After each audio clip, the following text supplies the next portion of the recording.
Hello student, welcome to physics and classes. ये प्रश्न जो बोर्ड पे सॉल्व है, ये हमारे विद्यार्थी ने हमें भेजा था। चैप्टर नंबर 2 क्लास 11 फिजिक्स का प्रॉब्लम है 2.10। तो प्रॉब्लम कुछ इस प्रकार है कि एक मैन है, वो अपने घर से वॉक करके जाता है स्ट्रेट रोड पर, मार्केट पहुंचता है। घर से मार्केट की दूरी आपकी 2.5 किलोमीटर है, उसकी स्पीड देखिए 5 किलोमीटर पर आवर। हमने ये रिलेशन लगा के उसका टाइम निकाल लिया। हमें ये पता करना है पहले कि इस स्पीड से इतनी डिस्टेंस कवर करने में कितना टाइम लगा। आपका आंसर हाफ आवर आ रहा है। हाफ आवर का मतलब होता है 30 मिनट। एक आवर में कितने मिनट होते हैं? 60 डिवाइड बाय 2 30 मिनट। फिर वो देखता है कि मार्केट तो क्लोज है, तो वापस रिटर्न अपने घर आता है, लेकिन इस बार उसकी स्पीड बढ़ जाती है। डिस्टेंस वही रहता है लेकिन स्पीड बढ़ जाती है। तो इस बड़ी स्पीड पर टाइम कम हो जाएगा, तो हमने वापस से नया टाइम निकाला, वही करा।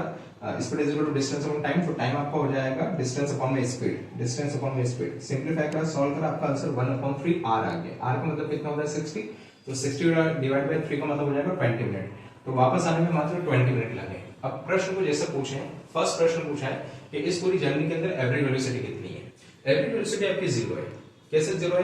क्योंकि वेलोसिटी वेक्टर क्वांटिटी है और वेलोसिटी का रिलेशन क्या होता है? Displacement on time. तो आप जिस पॉइंट से डिस्प्लेस हुए दूसरे पॉइंट में पहुंचे, तो आपका जो डिस्प्लेसमेंट है वो आपका सेम है। कितना है? आपका डिस्प्लेसमेंट अभी कितना होता है? 2.5 किलोमीटर। मान लेते हैं ये वाली सिचुएशन है, जब वो होम से मार्केट जा रहा है तो ये डिस्प्लेसमेंट प्लस है, क्योंकि वेक्टर क्वांटिटी साइन का तो आपको जरूर विशेष ध्यान रखना पड़ेगा, आपको नोटेशन लेनी पड़ेगी। तो होम से मार्केट प्लस 2.5 किलोमीटर, लेकिन जब वो रिटर्न हो रहा है तो रिटर्न के अंदर साइन हो जाएगा माइनस का 2.5 किलोमीटर। तो जो नेट डिस्प्लेसमेंट है वो तो 0 हो गया ना। डिस्प्लेसमेंट वेक्टर क्वांटिटी, आपको डायरेक्शन का नॉलेज लेना पड़ेगा, मतलब डायरेक्शन के लिए साइन लेना पड़ेंगे। तो जब वो होम से मार्केट जा रहा है तो आपने प्लस ले लिया, मार्केट से होम आ रहा है तो माइनस ले लिया। आप उल्टा भी कर सकते हैं, लेकिन मैग्नीट्यूड सेम है, प्लस माइनस से वो एक दूसरे को कैंसिल आउट कर देंगे, आंसर आपका 0 आने वाला है। तो आपका जो एवरेज वेलोसिटी हो जाएगा वो तो आपका 0 हो जाएगा, इसमें तो कोई शक की बात नहीं, कोई संदेह की बात नहीं। अब बात करते हैं सेकंड पॉइंट। सेकंड पॉइंट में आपसे एवरेज स्पीड पूछा है। पहला एवरेज स्पीड पूछा है 0 से 30 मिनट। जरा ध्यान से देखिए, मिनट में पूछा है, इसलिए हमने पहले मिनट में भी निकाला है उसे। ये देखिए मिनट में निकाला। तो 0 से 30 मिनट में यही तो है, ये पहला राउंड तो हुआ, यहां से लेके यहां तक में 30 मिनट तो लगे थे। तो इसने पूछा एवरेज स्पीड, तो एवरेज स्पीड तो आपकी 5 किलोमीटर पर आ रही है। तो प्रथम आंसर तो आप डायरेक्ट कर देना 5 किलोमीटर आ रहा है। इसको भी सॉल्व करोगे तो आंसर वो 5 किलोमीटर पर आ आएगा। अगर आप मिनट को आर में कन्वर्ट करेंगे तो ये आंसर आएगा। तो फर्स्ट आंसर तो आपका आ गया। अब सेकंड पूछा है 0 से 50 मिनट। देखिए यहां से यहां तक जाने में 30 मिनट, वापस आने में 20 मिनट। तो 30 और 20 कितने होंगे? 50 मिनट। मतलब आपको दोनों डिस्टेंस को क्या करना है? ऐड करना है। तो ये भी 2.5 किलोमीटर, ये भी 2.5 किलोमीटर, और टोटल टाइम कितना हो गया आपका? 50 मिनट। तो हमने वही करा, 2.5 किलोमीटर नीचे 50 मिनट, मिनट को आवर में कन्वर्ट कर देना, सॉल्व करना, आपका किलोमीटर पर आवर में आंसर आ जाएगा। तो ये भी काफी सिंपल था। जो थर्ड वाला है थोड़ा सा उसमें दिमाग लगाना है, सिर्फ थोड़ा सा, मतलब ज्यादा कॉम्प्लिकेटेड नहीं है। 0 से 40 मिनट की बात कर रहे हैं। अब साहब 0 से 30 मिनट तो आप समझ में आ गए कि वो एक राउंड है, 2.5 किलोमीटर है।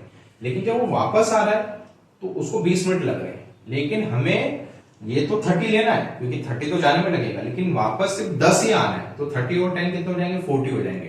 तो आपका एक नया टाइम आ गया है। आपका नया टाइम कितना है? 40 मिनट है आपका।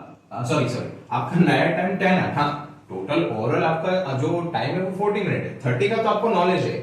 अब उस उधर से जब रिटर्न हो रहा है तो कितना ऐड करूं कि 40 हो जाए? बट ऑब्वियस सी बात है कि 10 मिनट ऐड करना पड़ेगा, क्योंकि 30 तो इधर से पूरा डिस्टेंस कवर हो गया, लेकिन उससे उधर 10 मिनट के अंदर कितना डिस्टेंस कवर हो रहा है ये आपको मतलब सॉरी 10 मिनट में जब वो रिटर्न हुआ तो वो टाइम आप ले लीजिए। तो 30 और 10 40 हो जाएगा। मॉरल स्टोरी ये है कि उस 40 मिनट के अंदर उसने कितना डिस्टेंस कवर करा ये आपको पता होना चाहिए।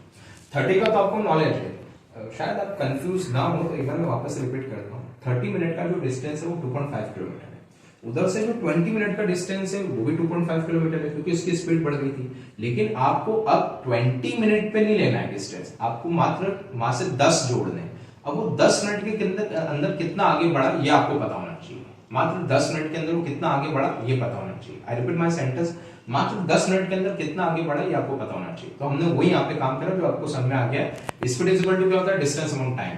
तो स्पीड आपको पता है ये है, डिस्टेंस आपको निकालना, और टाइम आपके लिए कितना हो गया? मात्र 10 मिनट। ये रहा 10। इसको हमने आर के अंदर कन्वर्ट करा। इसको जब हम सॉल्व कर रहे हैं तो डिस्टेंस का आंसर आ रहा है 1.25 किलोमीटर। मतलब उस 2.5 किलोमीटर के पट्टे पे 10 मिनट के अंदर वो मात्र 1.25 किलोमीटर चला है। 30 का आपको नॉलेज है, 10 का आपको नॉलेज है। 30 और 10 कितना होता है? 40 मिनट। तो इस 40 मिनट के अंदर टोटल इतनी डिस्टेंस वो चला, मिनट को आर के अंदर कन्वर्ट करना, सॉल्व करना, आपका आंसर आ जाएगा। आई होप आपको ये वीडियो समझ में आया हो, आपका ये प्रश्न आपको समझ में आया हो, काफी सिंपल लगा हो। इसी टाइप के और प्रश्न आते रहेंगे नीट और जेईई से रिलेटेड, आपके 11-12 से रिलेटेड, 9-10 का मैथ्स और साइंस के भी इस चैनल पे काफी वीडियो हैं, शॉर्ट्स हैं। हमारे पास जो भी प्रश्न आते हैं उसका सोल्यूशन का भी एक वीडियो बना के अपलोड कर देते हैं। तो अगर आपको ये वीडियो अच्छे लगे तो चैनल को आप सब्सक्राइब कर सकते हैं, शेयर कर सकते हैं, प्लीज कमेंट भी करिए, क्योंकि आपकी कमेंट्स हमें पता चलेगा कि हम सही डायरेक्शन में हैं कि नहीं है। और आपको जो भी प्रॉब्लम हो आपके 9 से लेकर 12 के बीच में मैथ्स से रिलेटेड, साइंस से रिलेटेड, तो आप हमें वो क्वेश्चन सेंड कर सकते हैं। धन्यवाद।